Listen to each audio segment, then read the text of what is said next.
You're listening to Stoic and Still, a gentle place for those who grow in silence and rise with quiet inner depth. Have you ever felt that strange, quiet tension in the room when you begin to grow? That moment when your thoughts deepen, your words become fewer, and your presence starts to unsettle others, not because you've changed for the worse, but because you've dared to rise. Have you noticed how people smile less genuinely when you no longer seek their validation? How their friendly advice suddenly carries tones of judgment, and their silence grows heavy when you speak of things that matter? Have you ever wondered why the more you step into your truth, the more alone you seem to feel? As if your growth created a quiet distance between you and the world you once knew. If you felt any of this, if right now you're standing at that edge, unsure whether you're becoming stronger or simply drifting away, then this message is for you. And before we go deeper, I'd love for you to pause and reflect. Are you in such a moment right now? Do you feel like your transformation has silently unsettled those around you? If this speaks to you, share your thoughts in the comments. This space is for you. You are not alone. Welcome to Stoic and Still, a place where strength is born, not from noise, but from silence. Where we explore not just philosophy, but transformation, not just comfort, but courage. Today, we enter the mind of Friedrich Nietzsche, not as passive admirers, but as brave travelers walking beside the fire of his thoughts. This video is not here to entertain. It is here to disturb you in the most necessary way, to help you build a mind so grounded, so radiant, and so real that it will both liberate and terrify. You see, when you begin to evolve, truly evolve, not in surface habits, but in how you think, how you see, and how you choose to live, people around you will feel it. Even if they don't say it, even if they don't fully understand it, something inside them will resist your growth. Because your quiet rise, your newfound clarity, your refusal to play small, forces others to confront their own stagnation. And that is something many are not ready to do. So instead, they'll laugh, they'll advise, they'll fall silent. But underneath, what's happening is this: your mental strength disrupts their comfort zone. And that's not your fault. It's the natural cost of inner expansion. Perhaps that's where you are right now, thinking differently, feeling things more deeply, questioning what you once blindly accepted. And with that awakening, a strange fog settles in. Loneliness, misunderstanding, subtle judgment. You try to explain yourself, but people just don't seem to hear you anymore. And here is what no one tells you. This is not a mistake. It's not something to fix. This is the price of building a mind that no longer seeks approval. A mind that sees through illusions. A mind that frightens, not because it wishes to, but because it can no longer be controlled. Nietzsche understood this better than most. He didn't just talk about strength. He lived through the burning silence of being misunderstood. He looked deeply into the void most people run from and said, "This chaos is not to be feared. It is to be embraced. For from chaos, something divine can be born." Or in his words, "You must have chaos within you to give birth to a dancing star." This isn't just poetic, it's psychological. To build a mind that cannot be broken, you must first stop waiting for life to be easy. You must stop craving comfort. And instead, ask, can I become strong enough to stay awake in the discomfort? Can I face the pain without closing my heart? Can I rise without applause? Think about your own life. When did you grow the most? Was it during the soft, happy times? Or was it when you were shattered, rebuilding yourself from pieces no one else saw? That's not weakness. That's the beginning of real strength. Of silent, terrifying, liberating strength. So I ask again, from the quiet center of your being, are you ready for this path? Not the easy one, the true one. Because if you are, what comes next will not be gentle, but it will awaken something unstoppable in you. A powerful mind does not emerge from the comfort of approval, nor from the echo chamber of collective thinking. It is born in friction, in the quiet conflict between who you are and who the world insists you should be. And this friction, it hurts. But within that very tension lies the first glimmer of transformation. What no one warned you about, what even your closest friends may never understand, is that growth doesn't always feel like progress. Sometimes it feels like disconnection, like loneliness, like becoming invisible to those who once saw you clearly. And yet, that very invisibility becomes your cloak of power. Because when the world stops mirroring you, you begin to see yourself. This is the truth Nietzsche illuminated, not in soft verses or comforting ideals, but with brutal honesty. He saw that to create a mind that stands unshaken, one must be willing to break apart, to dissolve all false certainty, to question the unquestionable, and to lose everything that was never truly yours. This isn't about rebellion for its own sake. It's about truth, the kind that burns through illusion, the kind that does not ask for permission. When you start to think for yourself, not in reaction to others, but from your own depth, you begin to disturb. You become a mirror that reflects what others try not to see. Your independence will be called arrogance. Your clarity will be mistaken for coldness. Your boundaries will be labeled as walls.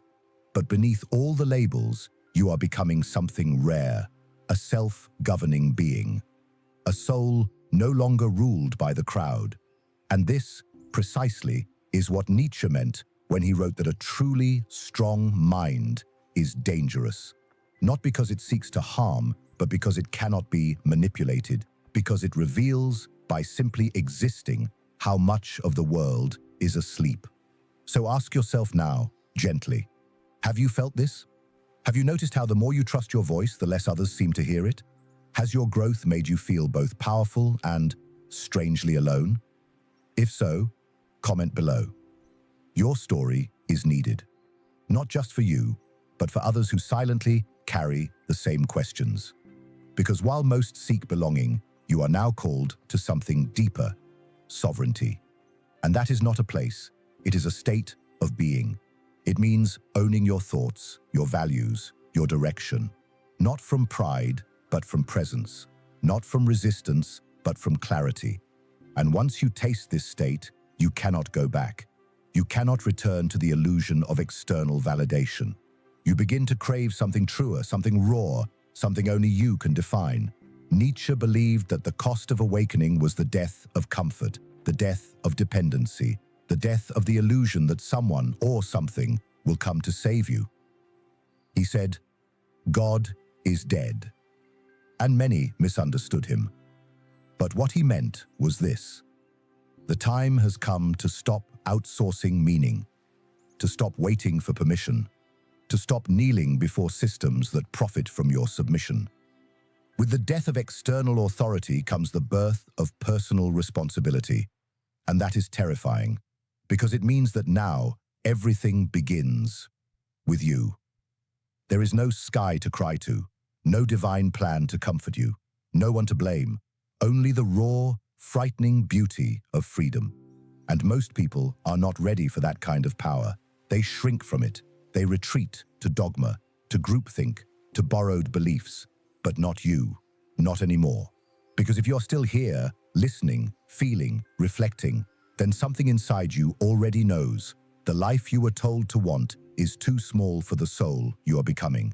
And this path, the one you're quietly choosing, is not just difficult, it is holy. So walk it, even if your legs shake, even if your voice trembles, even if no one claps. Walk it anyway. Because at the end of this road is something no one can give you and no one can take away, a mind so strong it cannot be broken. a soul so luminous it cannot be ignored. And that is worth everything. There comes a moment on this journey, silent, subtle, when you realize that solitude is no longer a punishment, but a privilege. That being misunderstood is no longer a wound, but a signpost. You begin to see clearly. The more you become yourself, the less the world around you seems to recognize you. And this, at first, feels like abandonment, but in truth, it is initiation. Because to build a mind that terrifies, you must first shed the need to be seen, liked, or understood. Not out of bitterness, but out of clarity.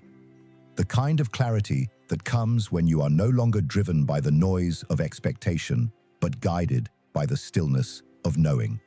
Nietzsche called this the path of the free spirit, the one who has walked away from the herd, not because he despises others, but because he refuses to betray himself. He saw that true freedom begins the moment you dare to walk alone. Not physically alone, but mentally, emotionally, spiritually. You no longer chase applause. You no longer seek permission. And in that quiet defiance, you begin to hear your own voice again, not the one shaped by others, but the voice that was buried beneath the years of adaptation. That voice, once faint, grows louder, stronger, and soon it begins to lead you. But that path, it's not lit. It's not paved. It offers no guarantees, only questions, only echoes, only the sound of your own steps in the vast, open space of uncertainty. And that is why most turn back. Because the silence terrifies them. But if you can stay, if you can learn to feel at home in the quiet, you begin to build something that no noise can destroy: presence. Nietzsche didn't romanticize this. He lived it. He bore the weight of his vision in solitude, often exiled from the very society he sought to awaken. They called him mad, cold, isolated, but he was simply ahead. And those who are ahead always walk alone, for a while. So I ask you, have you felt it? That sacred, aching quiet where your transformation begins, where the voices fade and all that remains is you, your breath, your fear, and your fire. If this feels familiar, write it down below. Let it breathe in the world. Let someone else see it, and remember, they are not walking alone either. Because the truth is this: the stronger you become, the fewer people can meet you where you are. Not because you are better, but because you are no longer willing to shrink. You are no longer willing to trade authenticity for acceptance. And the world doesn't quite know what to do with that kind of person.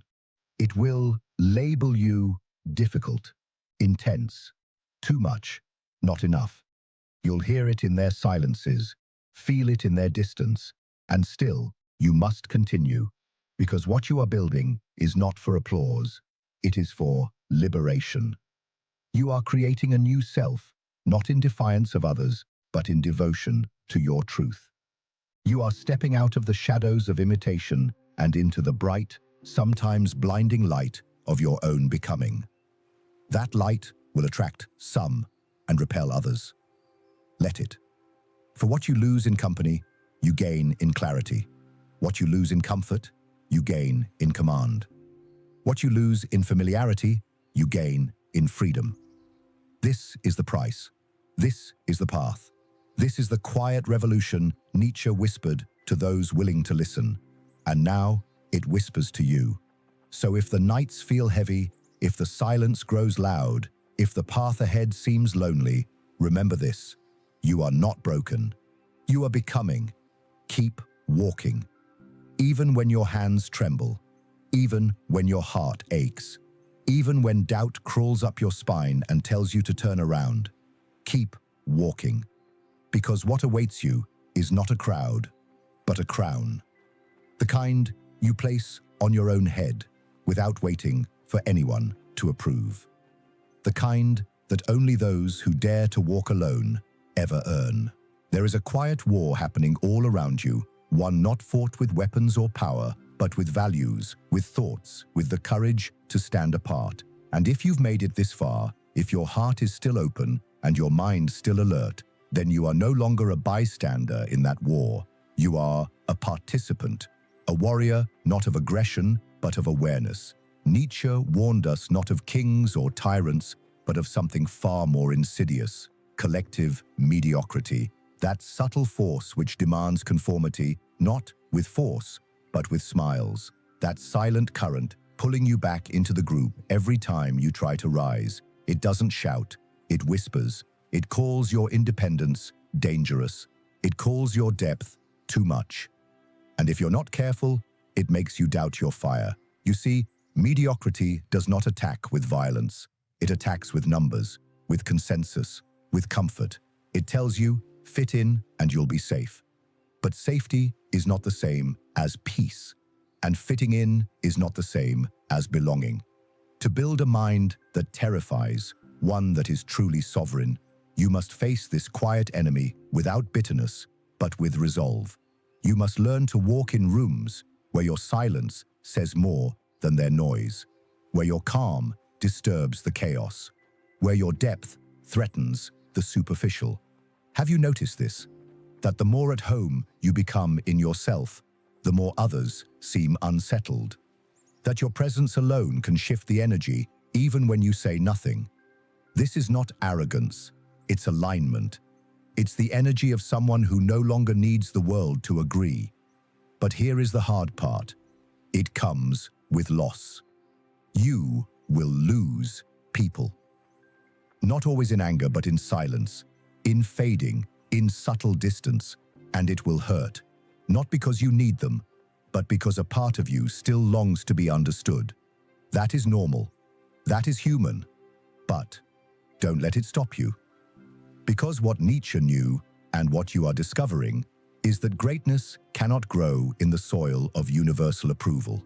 It requires solitude, tension, even rejection. The Overman, the Übermensch, was not born from applause, but from the ashes of false belonging. This being Nietzsche spoke of is not some mythical figure. It is the person you are becoming every time you choose truth over comfort. Every time you say no to what diminishes you. Every time you walk away from what no longer feels like home. The Overman doesn't follow trends. He doesn't seek followers. He builds from within. His strength is not in dominance, but in detachment. Not in coldness, but in clarity. He is feared, not because he threatens others, but because he reveals them. Simply by being, he shows what most people hide. And that is terrifying. So again, ask yourself gently, have you started to notice this in your own life? That you're no longer willing to play small? That certain conversations exhaust you, certain environments drain you, and certain people feel increasingly distant? If so, speak it below. This path is not for the faint-hearted, but your voice will remind others that they are not walking it alone. You are being called to become something rare, not polished, not perfect, but real, unbreakable. Not because you fight, but because you no longer need to. You don't ask for permission. You don't seek revenge. You simply walk forward with your spine straight and your heart whole. And that alone is a revolution, because what the world fears most is not violence. It is authenticity. A person who cannot be bought, bribed, or bent. A soul that stands steady even in storms. A presence that answers to no one but its own inner compass. This is the mind Nietzsche saw. This is the being he foresaw. And you are becoming it. Let others misunderstand. Let them walk away. Let them say what they need to feel safe. Your task is not to correct them. Your task is to continue. Because every step you take, away from the herd and toward your own truth, is a step toward the rarest kind of power, self-possession. And once you possess yourself fully, the world cannot possess you. Keep going. The path is narrow, but it is yours. And that makes all the difference. There is a quiet war happening all around you, one not fought with weapons or power, but with values, with thoughts, with the courage to stand apart. And if you've made it this far, if your heart is still open and your mind still alert, then you are no longer a bystander in that war. You are a participant, a warrior not of aggression, but of awareness. Nietzsche warned us not of kings or tyrants, but of something far more insidious, collective mediocrity, that subtle force which demands conformity, not with force, but with smiles, that silent current pulling you back into the group every time you try to rise. It doesn't shout, it whispers. It calls your independence dangerous. It calls your depth too much. And if you're not careful, it makes you doubt your fire. You see, mediocrity does not attack with violence. It attacks with numbers, with consensus, with comfort. It tells you, fit in and you'll be safe. But safety is not the same as peace. And fitting in is not the same as belonging. To build a mind that terrifies, one that is truly sovereign, you must face this quiet enemy without bitterness, but with resolve. You must learn to walk in rooms where your silence says more than their noise, where your calm disturbs the chaos, where your depth threatens the superficial. Have you noticed this? That the more at home you become in yourself, the more others seem unsettled. That your presence alone can shift the energy even when you say nothing. This is not arrogance. It's alignment. It's the energy of someone who no longer needs the world to agree. But here is the hard part. It comes with loss. You will lose people. Not always in anger, but in silence, in fading, in subtle distance. And it will hurt. Not because you need them, but because a part of you still longs to be understood. That is normal. That is human. But don't let it stop you. Because what Nietzsche knew, and what you are discovering, is that greatness cannot grow in the soil of universal approval. It requires solitude, tension, even rejection. The Overman, the Übermensch, was not born from applause, but from the ashes of false belonging. This being Nietzsche spoke of is not some mythical figure. It is the person you are becoming every time you choose truth over comfort, every time you say no to what diminishes you, every time you walk away from what no longer feels like home. The Overman doesn't follow trends. He doesn't seek followers. He builds from within. His strength is not in dominance, but in detachment.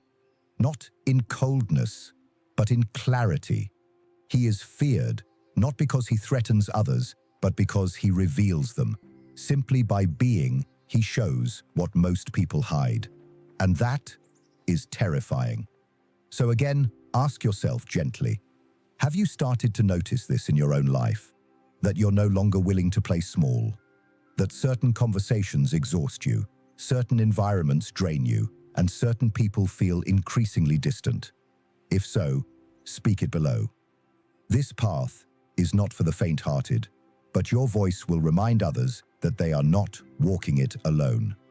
You are being called to become something rare, not polished, not perfect, but real, unbreakable. Not because you fight, but because you no longer need to. You don't ask for permission. You don't seek revenge. You simply walk forward with your spine straight and your heart whole. And that alone is a revolution, because what the world fears most is not violence. It is authenticity. A person who cannot be bought, bribed, or bent. A soul that stands steady even in storms. A presence that answers to no one but its own inner compass. This is the mind Nietzsche saw. This is the being he foresaw. And you are becoming it. Let others misun. There is a cost to becoming unbreakable, but there is also a power so sacred, so profound, that once you taste it, you will never want to go back. Because to build a mind that terrifies is not to become hard and cold. It is to become deep and clear. To walk through fire and emerge not bitter, but bright, not louder, but quieter, not dominant, but sovereign. Nietzsche never promised ease. He offered something better: truth. And with it, responsibility.